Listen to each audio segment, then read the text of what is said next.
돈이 되는 뉴스 이어갑니다. 한국투자증권 인프랜드예요. 김민진 차장과 함께합니다. 안녕하세요. 안녕하세요. 네, 시장이 오르락 내리락 멀미가 날 정도로 움직이고 있습니다. 가장 좋아하는 알파벳이 뭐예요? 가장 좋아하는 알파벳이요? 저는 생각해 본 적은 없는데, 예, 알겠습니다. 네. 예. 가장 좋아하는 숫자는요? 가장 좋아하는 숫자요? 가장 좋아하는 숫자는 뭐 많은 사람들이 7 생각하지만은 저는 그냥 5 좋아합니다. 정도. 5. 예. 코스피 5천 가면 얼마나 좋을까. 투자하시는 분들 알파벳 중에서 V 많이 좋아하실 것 같아요. 오늘 딱 장중에 V자 반등이 아주 드라마틱하게 나오고 있는데, 그럼에도 불구하고 불안감을 지울 수 없는 이유가 거시적인 상황이 바뀐 게 하나도 없기 때문입니다. 첫 번째 기사 이제 외국인 지분율을 보실 텐데요. 셀코리아의 외국인 지분율이 지금 쇼크 수준으로 떨어져 있다는 소식입니다. 쭉 내려오는 추세이고요. 지금 30% 걸쳐 있긴 한데 이것도 한 이틀 전 데이터입니다. 다음 보시죠. 어느 정도 수준이냐면 2008년 글로벌 금융위기 때 정말 큰 충격을 받지 않았습니까? 네. 그 직후인 2009년 말 정도 수준의 지분율이 지금이라고 합니다. 이 금융위기 수준까지 뚝이라는 게 바로 그 내용이고요. 특히 삼성전자만 보자면 외국인 지분율이 2016년 이후에 6년 만에 절반도 미치지 못하는 상황으로 가고 있습니다. 환율이 걱정입니다. 오늘 장중에 이 숫자 봤죠? 네. 달러당 원화 가격 1,300원 터치하기도 했는데 이게 13년 만에 처음 있는 일입니다. 달러의 가치보다 원화의 가치가 그만큼 떨어지고 있다는 것, 우리 국력에 대해서 이 달러가 반영시키고 있는 것도 있습니다. 한미 정책금리 역전 우려감 있죠. 외국인 지분율 추가 하락 가능성이 우려되고 있는 모습입니다. 어떻게 정리하고 계세요? 예, 우선 뭐 외국인의 지속적인 매도가 상당히 우려스럽죠. 월간 기준 주가의 하락률을 살펴보게 되면은요, 우리나라 증시의 하락률이 굉장히 과도하다라는 것을 좀 확인하실 수 있으실 것 같아요. 경기 침체 그리고 금리 급등의 원인이라고 할 수 있는 미국 같은 경우는 월간 기준 하락률이 8에서 9%밖에 안 되는 상황이고요. 우리나라 같은 경우는 지금 코스피가 12% 넘게, 코스닥 같은 경우는 16%가 넘게 하락해 있는 상황입니다. 이 수치 자체는요, 코로나19 때와 비교할 수 있는데요. 물론 이제 저점으로 따져봤을 땐 코로나19 때 하락률이 훨씬 더 컸지만은 마지막 이제 며칠 안 남기고 주가가 빠르게 반등을 보이면서 종가 기준으로 봤을 때는 코스피 하락률도 뭐 겨우 2자릿수, 그리고 코스닥 같은 경우는 한 7% 정도의 하락률밖에 보이지 않았으니까요. 이번 달에 우리나라의 하락률이 얼마나 큰지를 확인할 수 있을 것 같고, 그 이면에는 외국인의 매도. 그렇다라고 한다면 외국인의 매도는 왜 진행되느냐라는 측면으로 봤을 때 결국은 미국의 공격적인 금리 인상에 따른 전반적인 이머징 국가들에 대한 자금 이탈 현상, 거기에 더해서 이제 우리나라 내로 봤을 때는 이제 환율의 약세가 있고요. 거기에 더해서 이제 지난주부터 급격하게 나오고 있는 뉴스 중에 하나인데요. 잘 아시다시피 우리나라는 반도체가 제일 중요합니다. 그런데 반도체 쪽에서 디램에 대한 가격 하락이 3분기에 이어 4분기도 나타날 것이다라는 우려감들, 이러한 부분들이 종합적으로 진행이 되면서 외국인의 매도가 나타나고 있기 때문에 이러한 부분들에 대한 전환 포인트가 좀 만들어지기 전까지는 아무래도 외국인의 매수세를 기대하기에는 좀 어려운 구간이다라고 판단을 해볼 수 있을 것 같습니다. 예, 외국인의 매수가 오지 않는다면 우리 시장의 방향성도 보수적으로 네. 봐야 된다라는 말씀이시군요. 그러면 어느 정도 사인이 나왔을 때 그나마 좀 시장의 숨통이 트일까요? 사실 수급이라는 것은 뭐 작은 이슈로도 언제든지 바뀔 수 있습니다. 뭐 우리가 이제 1,300원을 넘어선 숫자를 어제 장 종료부터 이제 좀 봐왔었다라고 한다면은, 만약 여기서 환율이 뭐 더 뚫고 올라가지 못한다라고 한다면은 이러한 기대감을 가져가 볼 수는 있겠죠. 하지만은 그러한 것들은 다 기대감일 뿐이고요. 현재로서는 추세적인 측면 자체가 시장의 비우호적인 상황이기 때문에 너무 섣부른 기대를 하기에는 좀 어렵다라고 말씀을 드리겠습니다. 네, 가끔 이제 반등이 나오더라도 희망 고문 정도로 해석을 해볼 필요가 있다는 관점, 여전히 시장과 거리 두기가 우리는 필요하다는 보수적인 사인 주셨습니다. 다음 기사 열고 추가적인 전략 받아보겠습니다. 자, 외국인의 지분율은 금융위기 이후 최저이고 엑소더스 가속화가 될 것인가에 대한 부분은 앞선 내용입니다. 잘못 나왔네요. 배터리 태양광 공급망 이슈가 지금 재부상되고 있는 상황입니다. 미국은 중국의 신장산 원자재 포함을 하고 있고 이 제품을 수입 금지 처분을 하고 있는 상황입니다. 미국에서 이제 중국에서 신장 위구르 지역 이쪽에서 포함된 제품이 있으면 네, 예. 우리는 수입 안 하겠다 그렇죠. 이 내용이고요. 신장이 전 세계 태양광용 폴리실리콘 최대 생산 지역입니다. 그런데 우리나라와 이쪽은 태양광 쪽은 경쟁 구도이기 때문에 여기가 좀 잘 안 되면 이거 수급이 안 좋으니까 가격이 올라가고 오히려 우리나라에서 만드는 회사는 반사 수혜를 볼 수 있을 것이다 이런 기대감이 하나 있고요. 그 또 다른 한쪽은 또 중국은 전 세계 리튬이온 배터리의 75%를 생산하는데 신장에서는 특히 이 탄산 리튬 생산국으로 알려져 있습니다. 국내에서 뭐 많은 기업들이 다 갖다 쓰는 건 아니겠습니다만 일부 기업에서 중국산 배터리 소재를 수입해서 네. 만들고 있다라는 소식 때문에 관련주들이 흔들리고 있는 상황인데요. 어떻게 좀 해석하고 계세요? 네, 관련 내용에 대해서는 뭐 처음 나온 얘기는 아니에요. 작년 말부터였죠.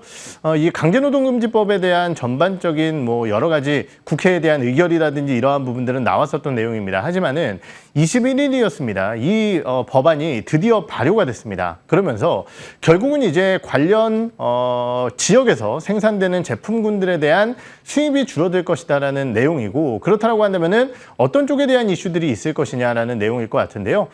중국 상무부에서는 이제 강력하게 반발을 했고 WTO에 제소하는 등의 움직임을 보였지만은 미국의 입장은 강경합니다. 그렇다고 한다면은 신장 위구르 지역 쪽에서 생산되는 폴리실리콘에 대한 전반적인 수입이 줄어든다라고 했을 때 미국은 그렇다고 한다면 태양광을 계속해서 가져가게 될 텐데 과연 어느 기업이 수혜를 입을 것이냐? 국내 폴리실리콘 업체들에 대한 수입 가능성이 높다라는 거고 배터리 쪽 같은 경우는 방금 말씀 주셨지만은 리튬이온 배터리 같은 경우는 이제 대표적인 뭐 배터리 쪽이라고 볼 수 있겠고 이러한 부분 쪽에서 국내 양극재 업체들이라든지 이런 쪽에서 리튬에 대한 수입을 했을 때 과연 지금까지는 이러한 밸류체인 혹은 공급망까지 규제를 하고 있는 것은 아니지만은 미국과 중국과의 관계가 더욱더 나빠지게 되었을 때 미국이 중국산 리튬을 써서 배터리를 만드는 기업들에 대한 완제품까지 문제를 발생시키게 된다라고 한다면은 우리나라 배터리 소재를 만들어내는 기업들 같은 경우는 이러한 소재들을 안정적으로 공급을 받아야 되는데요. 그게 쉽지가 않다는 겁니다. 그렇다고 한다면은 비용이 올라갈 가능성 이러한 부분들이 나타나면서 최근 소재 업체들에 대한 2차전지 소재 업체들에 대한 주가 하락이 나타나고 있다라고 이해를 좀 해보시면 좋으실 것 같습니다. 그럼 대응 전략 측면에서는 어떻게 해야 돼요? 매수 이런 관점에서 태양광과 뭐 배터리 단위요. 아무래도 이제 배터리 같은 경우는 불확실성이 만들어졌죠. 그리고 이제 뭐 여러 차례 말씀드렸지만 주가가 많이 떨어진 상황 속에서 만약에 낙폭과대주들이 움직인다라고 한다면은 사실은 버텼었던 기업들이 흔들릴 수 있다라는 언급을 드렸었던 것 같고요. 예. 그렇기 때문에 오히려 이러한 뉴스로 당장의 호재를 장담하기는 어렵겠지만은 기대감을 좀 가져가 볼 수 있는 OCI에 대한 말씀을 드려보도록 하겠습니다. 뭐 대표적인 폴리실리콘 관련 업체라는 것은 잘 아실 것 같고요. 이러한 부분들과 함께 중국과의 경합도가 상당히 높은 폴리실리콘 제품을 만들어내고 있는 상황입니다. 재밌는 부분은요.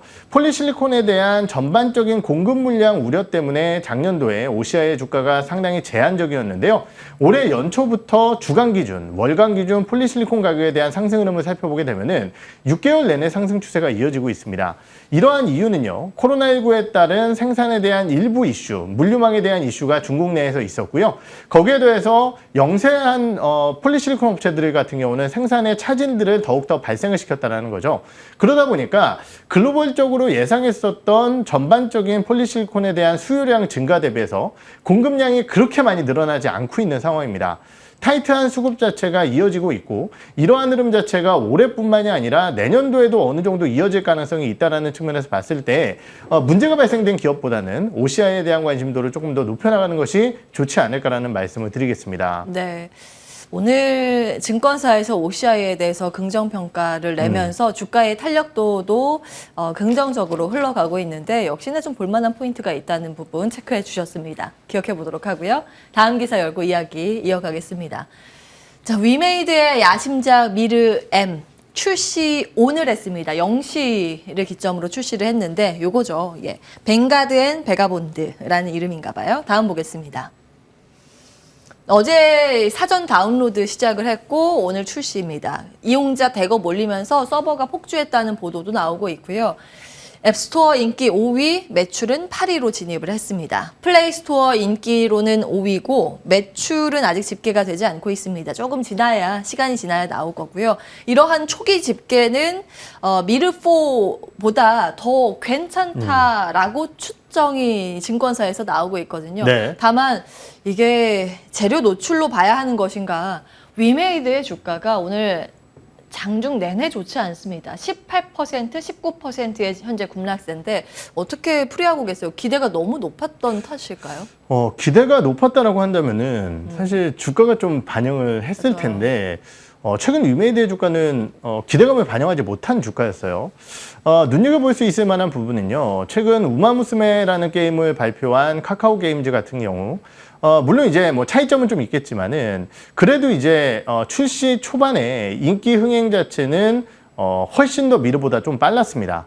그런데 하루 주가 오르고 다음 이틀 동안 주가가 급락을 하면서 올라온 폭 이상의 하락률을 보였거든요. 거기에 대해서 미르엠 같은 경우는 조금 다른 것이 우마무스메 같은 경우는 이제 수집형 그리고 이제 서브컬처라고 한다면은 미르엠 같은 경우는 이제 장르가 다르기 때문에 초반 매출액이 훨씬 더 중요합니다. 그런데 그러한 부분 쪽에서의 매출 순위가 뭐 많이 떨어졌다 이러한 부분들은 아니겠지만은 시장에서는 이러한 요소들 자체를 주가에 반영을 시키지 않고 있다는 거죠. 거기에 더해서 최근 게임주들의 주가 흐름을 살펴보게 되면은 오히려 이런 좋은 뉴스 소식이 나왔음에도 불구하고 결국은 이제 시장에서는 매도의 기회로 삼거나 아니면 공매도의 타겟으로 삼고 있습니다. 그렇기 때문에 분명한 것은 내용 자체가 나빴다라고 평가하기에는 좀 어렵겠지만은 시장에서는 이러한 부분들을 호재로 받아들이지 않고 오히려 매도의 기회로 좀 받아들이고 있는 불안한 시장이 계속되고 있기 때문에 결국은 이러한 시장 분위기가 좀 바뀌어야지 게임주들의 전반적인 분위기가 좀 바뀔 수 있지 않을까라는 평가를 드릴 수 있을 것 같습니다. 사실은 요 며칠 게임주 반등할 때요. 네. 증권사에서 뭐 카카오 게임즈 매수해야 된다. 뭐 몇몇 종목 괜찮다. NC소프트 이 정도면 역사적인 저점이다. 이런 네. 이야기를 하면서 좀 긍정적인 신호로 봐야 할까라는 고민도 했었고 네. 몇몇 분은 출연하셔서 뭐 NC소프트 등의 종목은 괜찮다고 하시기도 하셨거든요. 네. 그런데 아직까지 그 기대를 갖기에는 시장 분위기나 뭐 게임주의 흐름상 좋지 않다고 보시는 거예요? 전체적으로 그렇게 보시는 건가요? 그렇죠. 지금 냉정하게 얘기해서요. 물론 이제 게임주들이 더 많이 빠지긴 했죠. 먼저 예. 빠졌으니까요. 하지만은 최근 한 달간의 하락률을 봤을 때 그러면은 게임주들이 다른 기업들 대비해서 훨씬 더 언더퍼폼을 했냐? 예. 그거는 아니거든요. 결국은 이제 반도체라든지 이런 섹터들 내에서의 훨씬 더 빠진 종목군들도 있고요. 그렇기 때문에 지금 해당 기업들에 대한 하락률은 뭐 어느 정도의 시장 수익률 뭐 이상이다 이하를 평가하다기보다는 시장의 분위기에 영향을 많이 받고 있다라는 평가고요. 결국은 이제 주가가 이렇게 많이 빠지게 된다라고 한다면은 실적을 올리는 게임주들에 대한 반등 포인트는 만들어지게 될 겁니다. 그렇기 때문에 그러한 부분들을 좀 기다리면서 매수의 타이밍을 조금은 뒤로 늦춰야 되지 않나라는 판단을 드릴 수 있을 것 같습니다. 매수를 나중에 한다면 대장주는? 저는 뭐 NC소프트 계속 말씀드렸듯이요. 1분기 실적 좋았었고요. 예. 하반기에도 신작 기대감들이 유효한 기업이기 때문에 NC소프트를 말씀을 드리겠습니다. 예, 지금 당장은 아니고 시장 분위기가 괜찮아졌을 때 먼저 치고 올라갈 후보군 추릴 필요는 있다는 관점에서 NC소프트 주셨습니다. 한국투자증권 이프랜드 에어 김민진 차장과 함께했습니다. 고맙습니다. 네.